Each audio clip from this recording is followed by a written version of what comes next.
It is wonderful to celebrate 10 years of the restoration of democracy in Venezuela. When I think about it, and I think Venezuela has 28 million people, and in 47 hours, they began and unleashed an absolutely incredible wave of systematic repression. As Samuel just told you, they started to go for them one by one, 10 by 10, 100 by 100. If they had succeeded, you would have had concentration camps. You would have had torture on an incredible scale. You would have had a huge number of assassinations, thousands upon thousands of people would have been assassinated. They would have gone for the following strategy: to extirpate, root and branch, what they call Chavismo. They would have left nothing in Venezuela that would be capable of actually coming back to continue with this transformation, this fantastic transformation that Venezuela is going through. And like I can say this with some authority, because this is exactly what if I told you that all life is African? What if I told you the oldest human culture developed in Katanga, Congo? Or what if I told you the Ethiopian Australopithecus known as Lucy is also known as Dinklage? What if I told you that every black face is descendant of an ancient Egyptian, or that no country has as many pyramids as Sudan? What if I spoke about the library in Kemet and Alexander's pillaging of knowledge, the burning of books of culture and philosophy? What if I told you the Vikings were the most preeminent slave owners, and that the 11th century saw Dublin as the slave capital of the world? Would you believe me if I told you that white people enslaved their own kind first, or that St. Patrick was a runaway slave, a Drapetomaniac? What if I told you that Pythagoras was taught by some smooth-faced Egyptians, as was Thales and Anaximander? What if I explained Egyptian mystery schools to you? What if I told you that all great European philosophers were trained by black Africans in Iona? Or what if I told you what Herodotus said about the Colchians? What if I told you what Gandhi said about Western civilization? What if I told you about Europe's dark ages and how they sat in comparison to the empires of Mali and Kush? What if you knew about Abu Bakr II? What if I told you that Columbus never stepped foot on American soil, and that Africans were navigating the globe with papyrus reed ships in 2600 BC? What if you knew about geoboats and that Europeans didn't have a concept for latitude or longitude until the 18th century? What if I told you that racism was invented? What if I told you that we only ever oppress those who are powerful? What if I told you in the 16th and 17th century white indentured servants and black slaves fought subjugation together? What if I told you about J.F. Blumenbach and his obsession with racial purity and white slave women? What if you knew about David Walker's appeal? What if I told you what Columbus said when he first saw Arawak Indians in the Bahamas? What if I told you about the suggestion made by priest Bartolomé de las Casas? Then what if I told you how many lives were lost to the grin that swept across Columbus's face? What if I told you that nothing has really changed and that racism is ever present? What if I told you about the Battle of Wounded Knee in 1890 and the massacre of 300 Native Americans with a Hotchkiss gun? What if I told you Native Americans today have a life expectancy of 46? What if I told you the enemy is white supremacy?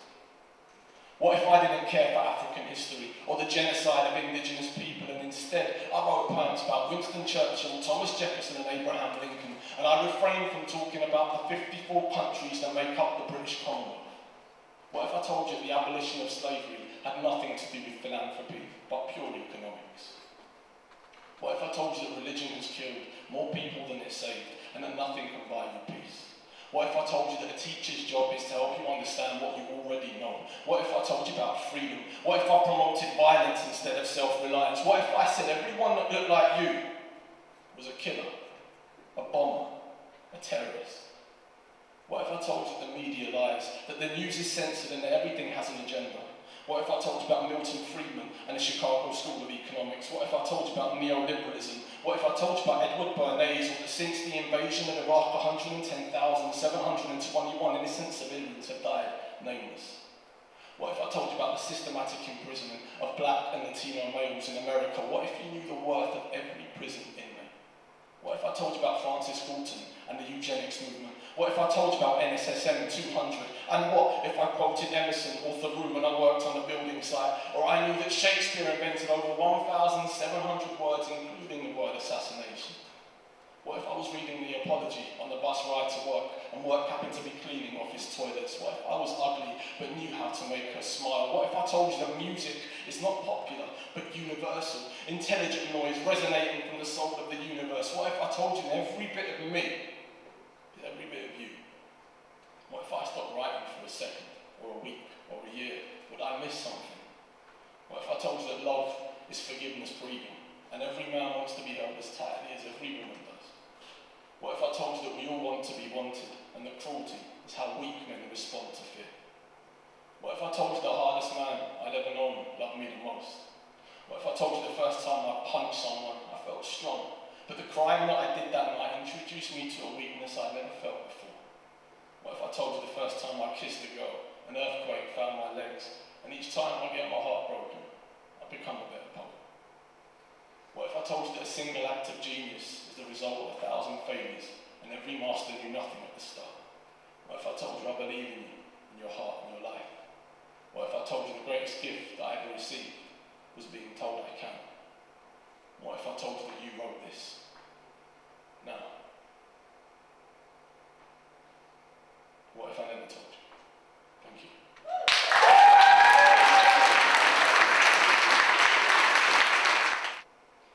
Discontent, not at peace, she is loved, yet lonely, overthinking all the time, has no place, has no stake, isolated, yet she puts up this face, oh what a time. She's a refugee, living in an upper city. She's blessed, but her heart's not at peace. Honestly, she's had enough. All she has is God. Throws her hands up to the universe. One last time, take me away to a place far away, where there is joy and there's love all the way. Take me to sea, yes, the sea, oh God, please. Take me back to the Horn of Africa. Take me back to Mama Africa. See, they think she is crazy. They call it dangerous, but she don't give an inch no more and calls them delirious. Haven't you seen the beauty, seen the land, seen the sand? Oh, she just wants to go back home. She's a refugee, living in an upper city. She's blessed, but her heart's not at peace.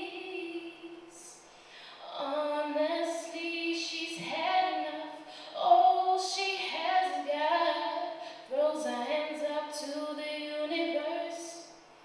One last time, take me away to a place far away, where there is joy and there's love all the way.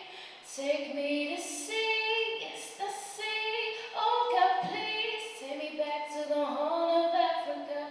Take me back to Mama Africa.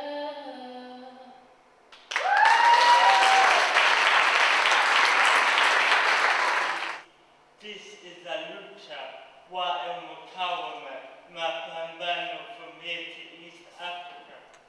Every day, gotta struggle with this racist. Same time, gotta struggle with my laces. People hating from the sidelines. They don't really know what my life's like. Every day when I wake up, drink from the tap, can't hold the glass straight up.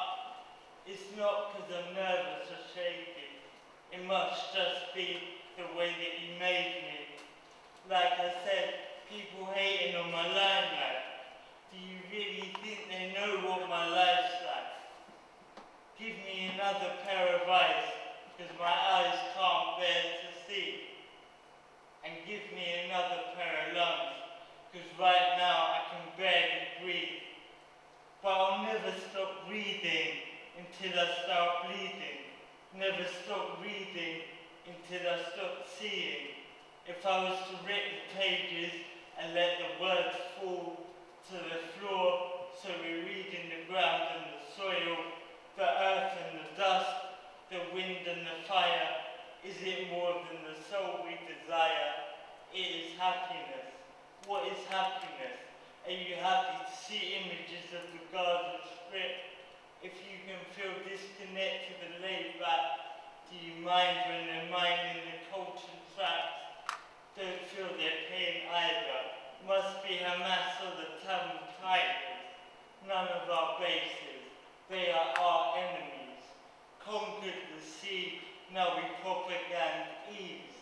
Into the 21st, war is peace. Capitalism must be the opposite of greed. It is freedom. When we kill them in their homes, but it is terrorism when they throw stones. David and Goliath, we have chosen our side. It is not hailstones that are falling from the skies, it is our bombs. Made in the UK, we call Iraq over to clean the slate, but the blood is still dripping on the part of our state of mind. Empire on decline, but we can't realize what we're staring in the eyes. The police are as cold as ice, but with our fire we melt their silence. Surprise, them with our knowledge of our basic rights. No address, sir, call me homeless. I live in the street, so I don't get to vote. Racial abuse doesn't make me feel alone. I'm just glad I pressed record on my mobile phone. Thank you very much.